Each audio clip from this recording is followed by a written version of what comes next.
जय श्री राधे, जय श्री कृष्णा। जैसा कि माघ मास चल रहा है और इस संबंध में हम लोग रोज एक नया अध्याय का श्रवण करते हैं। आज है 8 फरवरी, दिन गुरुवार। कल के अध्याय के आगे से हम सुनेंगे। विकुंडल कहने लगे कि तुम्हारे वचनों से मेरा चित्त अति प्रसन्न हुआ, क्योंकि सज्जनों के वचन सदैव गंगा जल के सदृश पापों का नाश करने वाले होते हैं। उपकार करना तथा मीठा बोलना सज्जनों का स्वभाव ही होता है, जैसे अमृत मंडल चंद्रमा को भी ठंडा कर देता। अब कृपा करके ये बतलाइए कि किस प्रकार मेरे भाई को नरक से उद्धार हो सकता है। तब दूत कुछ देर ज्ञान दृष्टि से विचार कर मृत्यता रूपी रस्से से बंधा हुआ बोला कि हे वैश्य, यदि तुम अपने भाई के लिए स्वर्ग की कामना करते हो, अपने 8 जन्म के पुण्य फल को उसके निमित्त अर्पण कर दो। तब विकुंडल ने कहा कि हे दूत, वह पुण्य क्या है और मैंने कौन से जन्म में और कैसे किया, सो सब बताओ, फिर मैं अपना पुण्य अपने भाई को दे दूंगा। दूत कहने लगा कि हे वैश्य, सुनो, मैं तुम्हारे पुण्य की सब कथा कहता हूँ। पूर्व समय में मधुवन में शाल्की नाम का ऋषि था। वह बड़ा तपस्वी, ब्रह्मा के समान तेज वाला था। 9 ग्रह की तरह उसकी स्त्री रेवती के 9 पुत्र थे, जिनके नाम ध्रुव, शशि, बुध, तार, ज्योतिमान थे।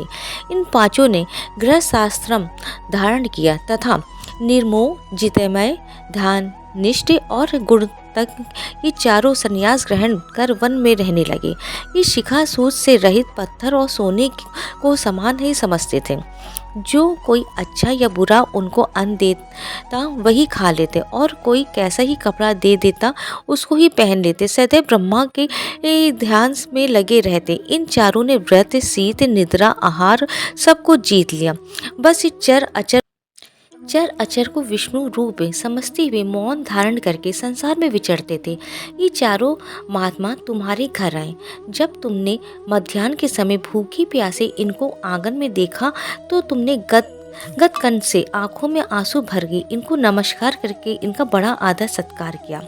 इनके चरणों को धो के बड़े प्रेम से तुम इनसे कहने लगे कि आज मेरे अहोभाग, आज मेरा जन्म सफल हुआ। मुझ पर भगवान प्रसन्न हुए, मैं सनात हुआ। मेरे माता पिता, पत्नी, पोते, गौ आदि सभी धन है जो आज मैंने हरि के सदृश आपके दर्शन किए। सो हे वैश्य, इस प्रकार तुमने श्रद्धा से उनका पूजन किया और चरण धोकर जल को मस्तक से लगाया। फिर विधि पूर्वक इनका पूजन करके तुमने इन सन्यासियों को भोजन कराया। इन सन्यासियों ने भोजन करके रात को तुम्हारे घर में विश्राम किया और ब्रह्मा के ध्यान में लीन हो गए। इन सन्यासियों के सत्कार से जो पुण्य तुमको मिला सो मैं भी कहने में असमर्थ हूँ, क्योंकि सब भूतों में प्राणी श्रेष्ठ है। प्राणियों में बुद्धि वालों में मनुष्य, मनुष्यों में ब्राह्मण, विद्वानों में पुण्य आत्मा और पुण्य आत्माओं में ब्रह्म ज्ञानी सर्वश्रेष्ठ हैं। ऐसी ही संगति से बड़े बड़े पाप नष्ट हो जाते। ये पुण्य तुमने अपने पहले 8वें जन्म में किया था। सो यदि तुम अपने भाई को नरक से मुक्त कराना चाहते हो तो वह पुण्य दे दो। सो दूत के ऐसे वाक्य सुनकर उसने प्रसन्न चित्त से अपना पुण्य अपने भाई कुंडल को दे दिया और नरक से मुक्त हो गया, और दोनों भाई देवताओं से पूजित किए गए। तब दूत अपने स्थान को चला गया। इस प्रकार वैश्य के पुत्र विकुंडल ने अपना पुण्य देकर अपने भाई को नरक की यातना से छुड़वाया। सो हे राजन, जो कोई इस इतिहास को पढ़ता है या सुनता है वह 1000 गोधन का फल प्राप्त करता है।